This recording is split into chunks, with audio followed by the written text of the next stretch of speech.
Dog training collars, also known as shock collars, are electronic collars that give off electric impulses to the neck of the pet through two tiny metal prongs attached. This electric shock is brought about using a remote control that has different settings to levels of electric current depending on the temperament of a dog and how sensitive she is. Dog experts agree that the proper use of electronic collars is safe for the dog and does not pose any threat to their well-being. Nevertheless, it is important to read the accompanying manual carefully before attempting to use the collar. Dog training collars are generally made up of two components: 1. A remote to be held by the trainer or parent which sends signals to the collar. 2. A collar that is worn around the neck of the dog that receives signals from the remote. Electronic collars are wireless and are usually powered by batteries.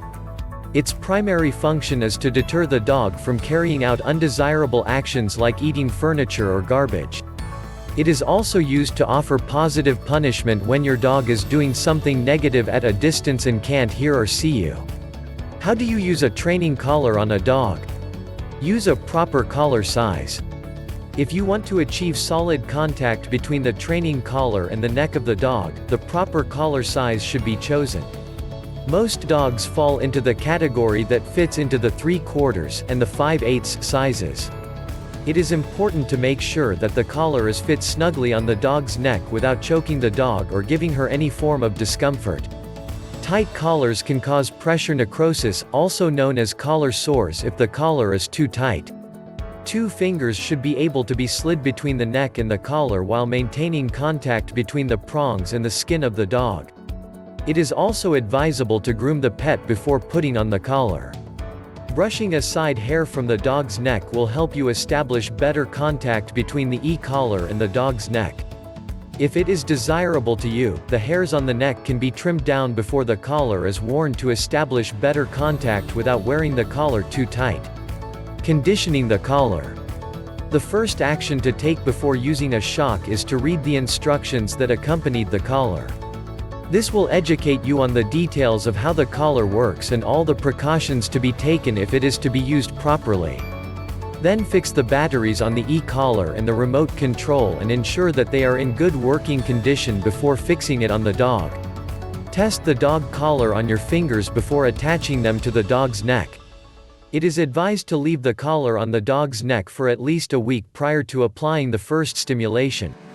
This is because if the first stimulus is sent to the dog's neck immediately after fixing the collar, she might try to get rid of the collar since she is aware the shock comes from it. It is important to set the collar to a stimulus that is suitable to your pet without startling her every time you send signals to the collar. When you want to condition the collar, start by sending the lowest stimulus and observe how the dog reacts. If she doesn't react, turn the remote to the next level and send another signal. If the ear twitches or she swings her head, scratches her neck or starts to run in order to get away from the source of the shock, then it is the right level. Some collars have a beep option before the shock is applied. Subsequently, if the dog gives up a negative behavior after hearing the beep, the stimulus can be stopped and only the beep is used to get the pet to stop undesirable behavior. This is known as overlaying. How do you get your dog to use a shock collar? The whole idea of using an e-collar is to find a level of shock that will get a dog's attention. If the dog puts her tail in between her legs or whimper in pain, then it is time to readjust and lower the shock level. Choose a collar with a lot of stimulation levels so that the best level for the dog can be chosen effectively. Always hide the remote so that your pet cannot trace the source of the shock. If she realizes that the collar or remote are the sources of the stimulus, she might become aggressive towards the source. It is easier to start training the dog with the collar by saying commands that she is already familiar with. Accompany the use of dog training collar with praises and treats to reinforce good behavior. Are shock collars good for training dogs? The term shock collar might scare you as a dog parent, but it shouldn't. Old models of training collars have 3 settings only, but they are no longer produced nowadays. Modern collars have a wide range of stimulation. It does not actually shock the pet as the name implies. Rather, it sends a subtle signal and vibration to get the dog's attention. It is safe, effective and humane. It's suitable for all sizes, weight, personality and sensitivity levels. The use of a dog training collar properly can create a beautiful relationship between a dog and her parent. This is because she knows that the wearing of the e-collar is an indication that it is time to go outside for training. The pet looks forward to her training because it keeps her occupied and comes with a lot of praise and treats. You can use the collar to build a bond with your dog and boost her confidence if you don't misuse it or using it as a punishment tool. It is a good idea to get a good dog trainer to give you tutorials on how to properly use it or to watch videos that will offer proper guidance on how to use the collar. How do you train a dog with an e-collar? The main reason for the use of an electronic collar is to get the pet to think that the shock comes from the negative behavior and not the collar. Training a dog with the use of a collar are of two categories. 1. Getting a dog to stop unwanted or undesirable behavior. 2. Getting the learned commands to be reinforced. Never use electric collars to punish your dog or introduce commands. If your puppy is not up to 6 months old, do not use an electronic collar on her. The dog needs to be taught the behavior with a clicker and treats before reinforcing it with an electronic collar. Reinforcement of learned commands using the dog collar. The basic behaviors that can be established with the use of the electronic collar are the sit, the stay and the come command. The sit command. Start by setting the collar to the correct stimulation level. Put on another collar above the training collar and attach a leash.